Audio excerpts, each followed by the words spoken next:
অংশগ্ৰহণ কৰিছিলে সেই সাংবাদিকবিলাকেও আচলতে GMCHত তেওঁলোকে চিকিৎসাৰ কাৰণে ভৰ্তি হ'বলগীয়া হৈছে।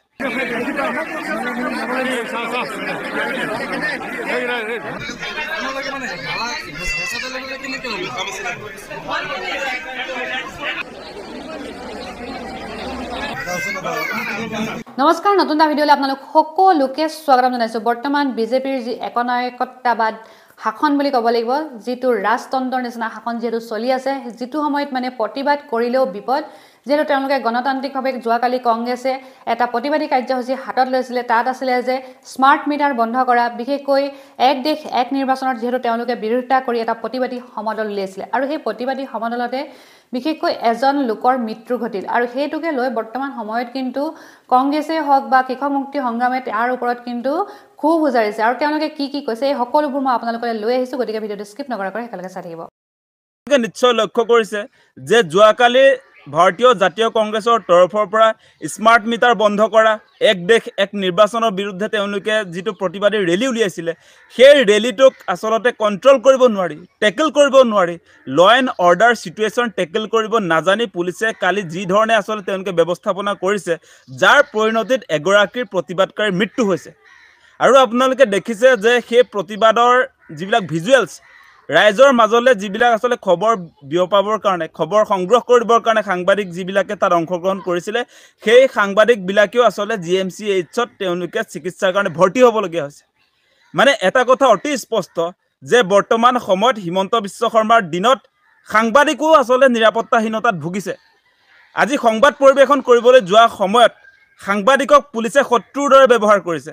সাংবাদিকে যেতিয়া আপোনাৰ প্ৰটেষ্টাৰবিলাকৰ বাইট সংগ্ৰহ কৰি আছে, তেতিয়া সাংবাদিকৰ ওপৰত আচলতে তেওঁলোকে কন্দুৱা গেছ ব্যৱহাৰ কৰিছে, যাৰ কাৰণে অমৰেন্দ্ৰ ডেকা এগৰাকী আচলতে জ্যেষ্ঠ সাংবাদিক প্ৰতিদিন টাইমৰ, তেখেতৰ কালি অৱস্থা সংকটজনক হৈছে। GMCHত তেখেত ভৰ্তি হ'বলগীয়া হৈছে আৰু অন্যান্য যিসকল সংবাদকৰ্মী আছিলে তেওঁলোকৰ অৱস্থা বেয়া, সকলোৱে GMCHত যাবলগীয়া হৈছে।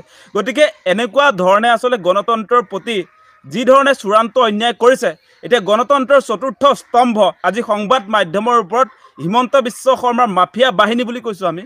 সেই পুলিচবিলাক পুলিচ নহয় আচলতে, সেই পুলিচে দেখি আছোঁ আমি ভিজুৱেলছত যে সাংবাদিকে প্ৰটেষ্টাৰবিলাকৰ বাইট লোৱাৰ সময়ছোৱাত সেইখিনিতো তেনেকুৱা কোনো ধৰণৰ অপ্ৰীতিকৰ আমি ঘটনা দেখা নাই। তাত যে আপোনাৰ কন্দুৱা গেছ ব্যৱহাৰ কৰিব, তেনেকুৱা ঘটনা আমি কালিৰ প্ৰটেষ্টাৰ যদিও জংগী আন্দোলন হৈছে তাৰ পাছতো কিন্তু যি মুহূৰ্তত সাংবাদিকে কথা সংগ্ৰহ কৰি থাকোঁতে, বাইট সংগ্ৰহ কৰি থাকোঁতে আচলতে তাত কন্দুৱা গেছ ব্যৱহাৰ কৰিছে, সেইটো তাত সেই কন্দুৱা গেছ ব্যৱহাৰ নকৰিলেও হ'লহেঁতেন।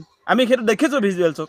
গতিকে এই মুহূৰ্তত সঁচাকৈ এটা কথা অতি স্পষ্ট যে হিমন্ত বিশ্ব শৰ্মাৰ নেতৃত্বত আজি অসমত আইন কানুন বোলা একো বস্তু নাই। পুলিচৰ ওচৰত সাংঘাতিক ধৰণে ক্ষমতা দি দিয়া হৈছে আৰু পুলিচে যি ইচ্ছা তাকে কৰিছে। বিভিন্ন সময়ত এই ভুৱা এনকাউণ্টাৰবিলাক যে কৰি থাকে, ভুৱা এনকাউণ্টাৰ কৰা পুলিচ বিষয়া এগৰাকীটো শাস্তি নহয় কেতিয়াও। গতিকে পুলিচে যি ইচ্ছা তাকে কৰি আছে। পুলিচ ৰাজ চলিছে বৰ্তমান সময়ত। APSC হওক বা আপোনাৰ ACS হওক, সেই যিবিলাকে নতুনকৈ আচলতে চাকৰিত জইন কৰিব, তেওঁলোকেতো ভাল ভাল কথা কয়, ৰাইজক সেৱা কৰাৰ কথা কয়, আৰু সেইবিলাক মানুহে এতিয়া আপোনাৰ প্ৰটেষ্টাৰবিলাকক বা সাংবাদিকৰ ওপৰত আক্ৰমণ চলাব। দুদিন পাছত পুলিচ অফিচাৰ হ'ব, কোনোবাই কমিশ্যনাৰ হ'ব, কোনোবাই DC হ'ব, কোনোবাই আপোনাৰ চাৰ্কল অফিচাৰ হ'ব। তাৰ পাছত সাধাৰণ মানুহক সাংঘাতিক ধৰণে তেওঁলোকে আচলতে ডমিনেট কৰিব বিভিন্ন সময়ত। আমি দেখিছোঁ সাধাৰণ মানুহৰ প্ৰতি এই মানুহবিলাকৰ আচলতে দৃষ্টিভংগী বেয়া। আজি আমি দেখি আছোঁ যে যিবিলাক DC হ'ব, সেই DC বিলাকৰ সাধাৰণ মানুহৰ প্ৰতি তেওঁলোকৰ যিটো মানসিকতা আপোনালোকে নিশ্চয় দেখিব। এজন আপোনাৰ তেনেকুৱা ধৰণৰ উচ্চ পদস্থ বিষয়া, পুলিচৰ বিষয়াই হওক বা প্ৰশাসনিক বিষয়াই হওক, কেতিয়াও আমি আচলতে ৰাইজৰ প্ৰতি বা সাধাৰণ জনতাৰ প্ৰতি তেওঁলোকৰ মানসিকতা কেতিয়াও আমি ভাল নেদেখোঁ। গতিকে আপোনালোকে চাওক এটা কথা, আমি যে গৰ্ব কৰি থাকোঁ, আজি পুলিচ অফিচাৰ হৈছে বুলি যে আমি গৰ্ব কৰি থাকোঁ, আজি চাৰ্কল অফিচাৰ হৈছে বুলি যে আমি গৰ্ব কৰি থাকোঁ, সেই মানুহবিলাকে আমাক কিন্তু সুখী খাব এসময়ত। আমাৰ কোনো ধৰণৰ ৰাইজৰ কোনো ধৰণৰ কথা বতৰা বুলি তেওঁলোক কনচাৰ্ণ নহয়। আমি দেখিছোঁ বিভিন্ন সময়ত। আজি আপোনালোকে নিশ্চয় দেখিছে দিগন্ত বৰা এগৰাকী পুলিচ কমিশ্যনাৰ গুৱাহাটীৰ, তেখেতটো অসমীয়া হয়। অসমীয়া এজন মানুহে, আমিতোতো সেইজন আমাৰ অসমীয়া IPS অফিচাৰ হিচাপে আমি গৰ্ব কৰোঁ। সেই গৰ্ব কৰা মানুহজনে কালি সংবাদ মাধ্যমৰ সন্মুখত গোকান মিছা এটা মাতি দিলে যে পাৰ্মিশ্যন লোৱা নাই।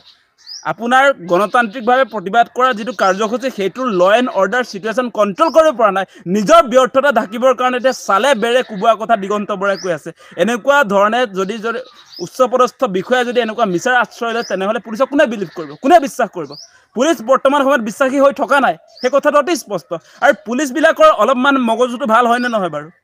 সাংবাদিকৰ ওপৰত যে তেওঁলোকে আক্ৰমণ কৰিলে আমিতো দেখি আছোঁ ন, সাংবাদিকে জনতাৰ লগত ৰাইজৰ লগত প্ৰতিবাদকাৰী ৰাইজৰ লগত কথা পাতি থাকোঁতে সাংবাদিক থকা জেগাত তেওঁলোকে যে আপোনালোকে দেখিছে যে টিয়াৰ গেছ তাত আপোনাৰ এষ্টাব্লিছ কৰিছে, তেওঁলোকে টিয়াৰ গেছ তালৈ দলিয়াই দিছে। পুলিচৰ কাৰণে কোনো ধৰণৰ যোগ্যই নহয়, তাৰ পাছত মানে তেওঁলোকে এনেকুৱা ধৰণৰ কাম কাজ কৰি আজি অসমত পুলিচ ৰাজ চলাবলৈ খুজিছে, সেইটো আমি কোনো কাৰণতে আচলতে মানি নলওঁ। গতিকে এই যিবিলাক আচলতে কালিৰ ঘটনাটোৰ লগত জড়িত সেই পুলিচবিলাকক অতি শীঘ্ৰে আচলতে এই গোটেই ঘটনাটোক লৈ তদন্ত কৰি উচিত ব্যৱস্থা কৰিবৰ কাৰণে আমি দাবী উত্থাপন কৰিছোঁ।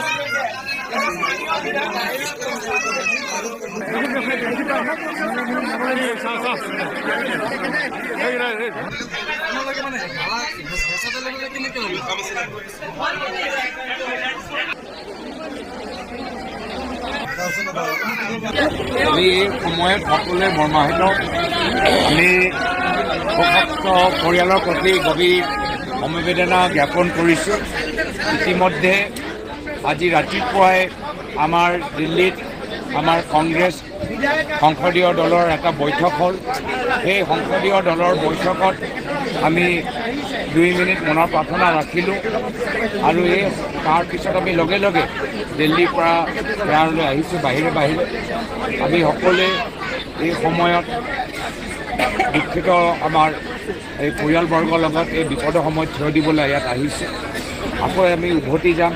পৰিয়ালবৰ্গৰ স্থিতি, তেওঁলোকৰ কি দাবী, তেওঁলোকে দাবী যে দিছে যে তেওঁলোকৰ 2গৰাকী ছোৱালীক যে সংৰক্ষণ দিব লাগিব, তেওঁলোকৰ কথা আমি পৰৱৰ্তী সময়ত কাইলৈ আমি ৰাহুল ডাঙৰীয়াক অৱগত কৰাম। ইতিমধ্যে আমাৰ প্ৰদেশ কংগ্ৰেছ, আমাৰ নিখিলভাৰত কংগ্ৰেছ, তেওঁলোকেও আমি আৰ্থিকভাৱে পৰিয়ালবৰ্গক কেনেদৰে সহায় কৰিব পাৰোঁ তাৰ বাবে কিছু পদক্ষেপ লৈছে।